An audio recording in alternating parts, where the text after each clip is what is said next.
Hey everyone, and welcome to the Defining Your Life podcast, where we focus on living in our purpose, practicing presence, and activating our power in each moment.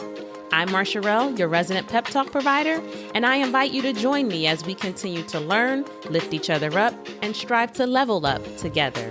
Because we are never finished defining our lives, and it takes a village, so let's build one. Stay tuned for the episode.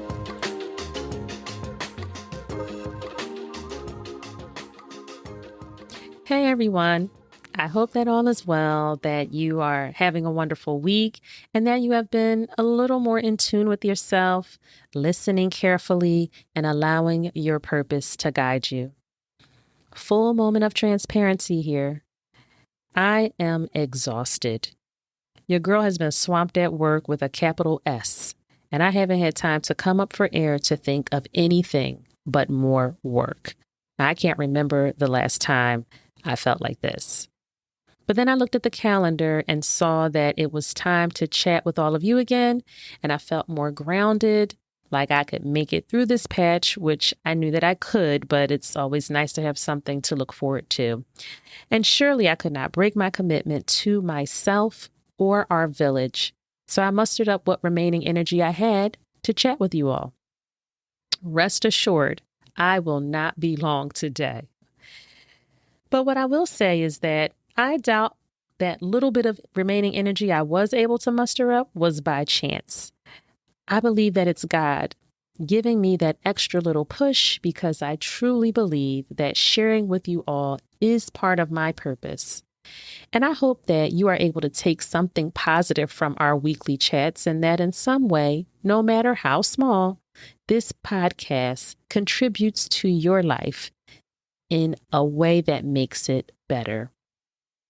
If you recall the last rapid fire feature with Rashida, she mentioned how interior design is her purpose and how she side hustled and burned that midnight oil for 3 whole years, y'all. It really is amazing what you can do when you are in your purpose. So if you haven't checked that episode out, take a listen. You won't be disappointed. Also, the reception has been wonderful around the rapid fire features, and I'm excited to keep those going, so stay tuned for more there. But today I just have a quick question for you. Well, once you start thinking about it, it may not feel quick or even be quick to process, but I'm going to ask it anyway. What are you chasing? I want you to pause and take inventory of what's going on in your life, where you are directing your time, energy, and thoughts. We talk a lot about how important and effective it is to do that, but how often are we actually doing it? I say that because we can somehow look up and find ourselves in places or situations, and sometimes we don't even remember how we got there, how we got to chasing that thing that is of no value to us. Along the way, we may have convinced ourselves that it was valuable, but why did we even do that? It can be challenging to get out of that space because by the time we realize it, we are entrenched in it. That rat race, that hamster wheel, running in circles, and maybe gaining a few things that look like achievements along the way, but are they the ones that matter? Maybe because my own struggles in this area keep coming up, not necessarily at this moment in time, but I figure if it keeps coming up for me, maybe it's coming up for some of you too. But anyway, back to the question at hand. What are you chasing? What are you putting all of your time and energy into? What will it yield? Are you chasing the things that feed you, things that are aligned with your purpose? Do you know what you're doing? For sure, one way or the other. If we need a measuring stick, the end of the first quarter will be here before we know it. What do you have to show for it? Will it be more of the same? Or are you relishing in positive changes that you are experiencing in life due to the work that you've put in?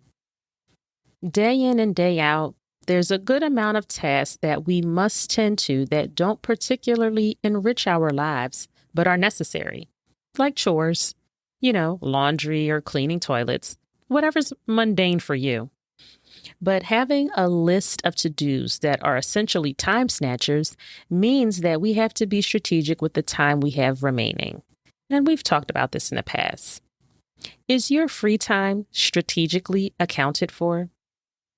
Now, if you recall, I count intentional rest as a productive use of time as well, something that feeds us. So when I talk about productivity, being strategic, and our purpose, these things could be approached in a lot of different ways. But if you are pleased with the outcome of your output, then all is well. If not, this is your charge to change. This is your charge to do. This is your charge to be the best version of yourself that you can be at this moment. Our best version looks different at different stages, but perhaps we should consider chasing that which brings out our best each and every time. As you ponder this question, let me encourage you to use some of the tools that we've talked about before, like your vision book, your affirmations, your micro goals. These things will give you insight into what you want to be spending your time on versus what you're actually making time for. Don't create roadblocks that don't exist. Push through, use your tools, and bloom. I have a quote to share with you from Lolly Daskell today. When you stop chasing the wrong things, you give the right things a chance to catch you. What a nice change of pace to stop chasing and to be caught on purpose. Why have we been conditioned to believe that we have to always full speed be running after what's for us? In some instance, we may be running so fast that we won't run right on by what was for us. Slow down. You can miss a whole lot when you move too fast. Well, I know that my immediate chase for the week is rest. I hope that if you are in need of rest, you find a way to get some too. So, as always, thank you for listening. Please remember to share, review, rate, and subscribe. I can't wait to chat with you all again next week. Take care until then.